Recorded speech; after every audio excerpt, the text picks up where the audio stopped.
আমি বরিশাল মহানগর বিএনপির সিনিয়র যুগ্ম আহ্বায়ক। আমরা বরিশাল অসংখ্য নেতৃবৃন্দ বরিশাল মহানগরে আমরা আজকে এখানে এসেছি। আগামীকাল আমাদের নেতা, আমাদের প্রিয় নেতা, বিএনপির ভারপ্রাপ্ত চেয়ারম্যান, সাংগঠনিক অভিভাবক জনাব তারেক রহমান বাংলাদেশের মাটিতে কালকে পা রাখবে দীর্ঘ 18 বছর পর। আমরা এই খুশি ভাষায় প্রকাশ করতে পারছি না। এটা আমাদের আবেগের জায়গা, এটা আমাদের আনন্দের জায়গা, এটা আমাদের অনুভূতির জায়গা। আমাদের প্রিয় নেতা তারেক রহমান আজকে দীর্ঘদিন পর আমাদের বাংলাদেশের মাটিতে পা ফেলবে।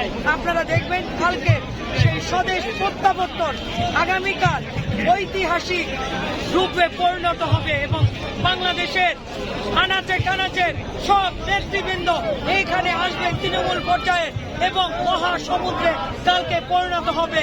এবং আমাদের প্রিয় নেতাকে দেখার জন্য আজকে এখানে এই বিকাল থেকে আমরা অবস্থান করছি, শুধু এক নজর দেখার জন্য আমাদের প্রিয় নেতাকে। আপনারা জানেন দীর্ঘ এই 18 বছর উনি বিদেশে ছিলেন।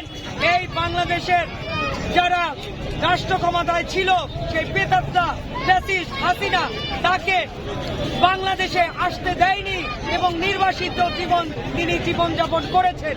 আজকে সেই ফ্যাসিস্টটা পালিয়ে গেছে, কিন্তু আমাদের নেতা এই বাংলাদেশের মাটিতে পা ফেলবেন।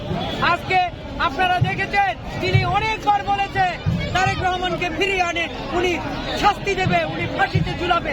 আজকে আমরা বাংলাদেশের মানুষ ওই শেখ হাসিনাকে এই বাংলাদেশের মাটিতে এনে আমরা তাকে ফাঁসির কাছে ঝুলাবো।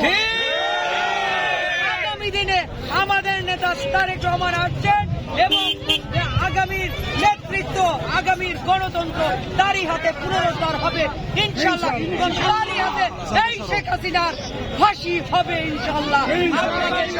আমরা জানিয়ে যেতে চাই যে গত এক সপ্তাহ আগে হাদিকে নৃশংসভাবে হত্যা করেছে এবং এই শেখ হাসিনার প্রেতাত্মারা আমরা চাই অনতি বিলম্বে এই হাদির খুনিকে এই বাংলাদেশের মাটিতে সবার সামনে ফাঁসির কাস্টে ঝুলিয়ে তার বিচার হোক এবং বাংলাদেশে আর কোন পতিত সরকারের প্রেতাত্মারা যেন কাউকে এবং নিষ্পাপ লোককে হত্যা করতে না পারে।